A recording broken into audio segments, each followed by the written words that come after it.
আলাইহি ওয়াসাল্লাম বলেন, তোমাদের রিজিকের কোনোদিন অভাব হবে না। যেই রিজিকের জন্য আমরা সকাল থেকে বিকাল পর্যন্ত কষ্ট করি, আমরা সন্ধ্যা থেকে নিয়ে রাত 10টা 11টা 12টা পর্যন্ত কষ্ট করি, মেহনত করি, আমার রাসূল সাল্লাল্লাহু আলাইহি ওয়াসাল্লাম বলে দিয়েছে তোমাদের জীবনে কোনোদিন রিজিকের অভাব হবে না। জোরে বলেন সুবহানাল্লাহ। এক নম্বর পুরস্কার, নামাজ পড়বেন, রিজিকের অভাব হবে না। হাজিরিন, মুমিন বান্দাদের 5টা বৈশিষ্ট্যের কথা আল্লাহ কোরআনে বর্ণনা করেছে। বলবো আল্লাহ পাক রব্বুল আলামিন বলেন, ইন্নামাল মুমিনুনা আল্লাযীনা ইযা যুকিরাল্লাহু ওয়াজিলাত কুলুবুহুম ওয়া ইযা তুলিয়াত আলাইহিম আয়াতুহু যাদাতুহুম ঈমানা ওয়া আলা রাব্বিহিম ইয়াতাওয়াক্কালুন الذين يقيمون الصلاة ومما رزقناهم ينفقون জোরে বলুন আল্লাহু আকবার। আল্লাহ পাক রব্বুল আলামিন মুমিনের বৈশিষ্ট্য 5টা বৈশিষ্ট্যের কথা আল্লাহ পাক রব্বুল আলামিন বর্ণনা করেছেন। এক নম্বর হলো ইন্নামাল মুমিনুনা আল্লাযীনা ইযা যুকিরাল্লাহু ওয়াজিলাত কুলুবুহুম, আল্লাহর বান্দা মুমিন বান্দাদের সম্মুখে যখন আল্লাহর বরত্বর কথা যখন বর্ণনা করা হয়, আল্লাহর কুদরতের কথা যখন বয়ান করা হয়, আল্লাহর রহমতের কথা যখন বান্দাদের সম্মুখে বান্দাদের সম্মুখে যখন বক্তব্য দেওয়া হয়, তখন মুমিন মুসলমান ঈমানদারদের অন্তঃকরণগুলো ভীত হয়ে যায়। জোরে কোন সুবহানাল্লাহ। 2 নম্বর আল্লাহ পাক রব্বুল আলামিন বলে ওয়া আলা রাব্বিহিম, 2 নম্বর বলে ঈমানা ওয়া যাদাতুহুম ঈমানা। ইন্নামাল মুমিনুনা আল্লাযীনা ইযা যুকিরাল্লাহু ওয়াজিলাত কুলুবুহুম ওয়া ইযা তুলিয়াত আলাইহিম আয়াতুহু যাদাতুহুম ঈমানা।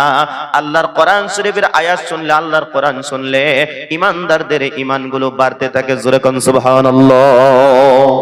যাদের ঈমান একটু কমজোরি আছে তাদের ভালো লাগে না, আর যাদের ঈমান আছে তাদের খুব ভালো লাগে, মজা লাগে, মজাই মজা। কোরআনের মতন মজা পৃথিবীর জমিনের মধ্যে আর অন্য কোনো আওয়াজ পাবে না, ঠিক না ভাই? অন্য কোনো আওয়াজ পাবেন না। জীবনে অনেক গান শুনেছেন, গান শুনতে শুনতে আর ভালো লাগছে না, একটা গান আর শুনতে মন চায় না। সূরা ফাতিহা জন্মের পরে থেকে শুনছেন, আরো শুনবেন, কিন্তু এটার মজা কিয়ামত পর্যন্ত ফুরাবে না। সুবহানাল্লাহ কইতেন না? মাশাআল্লাহ, এত সুন্দর করে আপনারা বসে গেছেন, আমি খুশি হয়েছি। মুসাফির হয়ে দোয়া করছি, আল্লাহ যারা সুন্দরভাবে বসে গেছে মাহফিলের শেষ পর্যন্ত আমাদের সবাইকে বসার তৌফিক দিও। একটু সকলে বলি আমিন। গাড়িগুলো এরকম করছে কেন? আসছে বারে এরকম করছে। কমিটির ভাইরা একটু খোঁজ রাখুন। এর হাজিরিন খেয়াল করে লক্ষ্য করুন, আমি বলতেছিলাম 2 নম্বর মুমিনদের গুণগুলো আল্লাহ পাক রব্বুল আলামিন জানিয়ে দিলেন।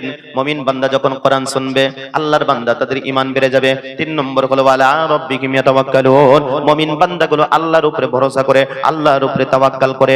খেয়াল করে লক্ষ্য করুন, হযরত মুসা আলাইহিস সালাতু ওয়াস সালাম এই বন্ধুগণ একদিন হাতের মধ্যে লাঠি নিয়ে তিনি বাড়ি থেকে বের হয়ে যাচ্ছেন। হঠাৎ দেখতে পেলেন একটা কালো পাথর আছে, ওই পাথরের মধ্যে তিনি আঘাত করলেন। আমার বন্ধুগণ আঘাত করার সঙ্গে সঙ্গে আল্লাহর বান্দা দেখতে পেলেন সেই পাথরের ভিতরে থেকে ছোট্ট একটা পাথর বের হয়ে আসছে। আবার যখন আঘাত করলেন আরেকটা পাথর বের হয়ে আসছে, আবার যখন আঘাত করলেন আরেকটা পাথর বের হয়ে আসছে।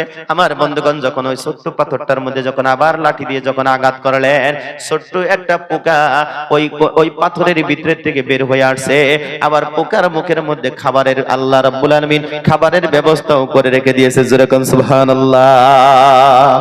দেখছেন ভাই, পাথরের ভিতরে পাথর, তার ভিতরে পোকা, পোকার মুখের মধ্যে আল্লাহ তাবারক তাআলা খাবারের ব্যবস্থা করে রেখে দিয়েছে।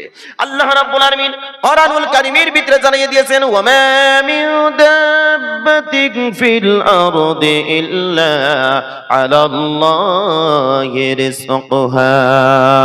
तमाम গোটা পৃথিবীর মধ্যে যত মাখলুকাত আমার আল্লাহ পাক রব্বুল আলামিন সৃষ্টি করেছে রে বন্ধু, সমস্ত মাখলুকাতের খানার জিম্মাদারি আমার আল্লাহ পাক রব্বুল আলামিন নিয়েছে। সেজন্য আপনাদেরকে বলছি, আল্লাহর বান্দা, আমরা রিজিকের জন্য কষ্ট করি, মেহনত করি। আল্লাহ রাসূল সাল্লাল্লাহু আলাইহি সাল্লাম বলেছে 5 ওয়াক্ত নামাজ পড়ো, ইনশাআল্লাহ তোমাদের রিজিকের অভাব দূর করে দিবে কে? আর একটু আস্তে বলেন কে? আমরা নামাজ পড়তে রাজি আছি না নাই? নামাজ পড়বো। নামাজ পড়লে ফায়দা হবে। প্রথম নম্বরে আমরা আল্লাহর পক্ষ থেকে পুরস্কার পাইবো। এক নম্বর পুরস্কারটা কি পাবো? রিজিকের অভাব দূর হয়ে যাবে। প্রিয় হাজিরিন, দুই নম্বর পুরস্কার নবী করিম সাল্লাল্লাহু আলাইহি ওয়াসাল্লাম জানিয়ে দিয়েছেন। আমার বন্ধুগণ, দুই নম্বর পুরস্কারটা হলো ৭৭ বছর জিন্দেগি, ৮০ বছর জিন্দেগি যখন আপনি আমার অতিবাহিত হয়ে যাবে, যখন আমি দুনিয়া থেকে বিদায় নিয়ে চলে যাব, ছেলে মেয়েরা কান্নাকাটি করে পুরুষের জন্য ৩ টুকরা কাপড় ৭ জায়গার মধ্যে আতর, মা বোনদের জন্য ৫ টুকরা কাপড় ৭ জায়গার মধ্যে আতর লাগায়া চির বিদায় দিয়ে যখন কবরের মধ্যে রাখা হবে গো, নবীজি বলে দিয়েছেন নামাজি ব্যক্তির জন্য কবরের আযাব আল্লাহ বন্ধ করে দিবে। তাহলে দুনিয়াতে যদি রিজিকের অভাব দূর হয়ে যায়, কবরে যাওয়ার পরে যদি কবরের আযাব মাফ হয়ে যায়, তাহলে আমরা নামাজ কেন পড়ি না? আমরা পড়বো, বলি ইনশাআল্লাহ। তৃতীয় নম্বর হলো, এ বন্ধুগণ, এই কবরের থেকে আবার আমাদেরকে উঠতে হবে, এর মধ্যে কোনো সন্দেহ হবে না। আল্লাহ পাক রব্বুল আলামিন কোরআনুল কারীমের ভিতরে জানিয়ে দিয়েছেন, মিনহা খালাকনাকুম ওয়া ফিহা নুঈদুকুম ওয়া মিনহা নুখরিজুকুম তারাতান উখরা। আল্লাহ পাক রব্বুল আলামিন বলেন, তোমাদেরকে এই মাটির দ্বারা আমি আল্লাহ পাক রব্বুল আলামিন সৃষ্টি করেছি, এই মাটির মধ্যে তোমাদেরকে আবার ঘুরিয়ে এনেছি, এই মাটির থেকে আবার তোমাদেরকে আমি আল্লাহ জিন্দা করে আবার আল্লাহ পাক রব্বুল আলামিন আপনি আমাকে হাসরের ময়দানে উঠাবে, আপনি আমার হিসাব দেওয়া লাগবে। এই পৃথিবীর জমিনের মধ্যে আমরা মনে করেছি যে মানুষ হিসাবে আল্লাহ আপনি আমাকে পাঠিয়ে দিয়েছে, আল্লাহ পাক রব্বুল আলামিন সৃষ্টি করে আমাদেরকে ছেড়ে দিয়েছে, ঢিলা দিয়েছে।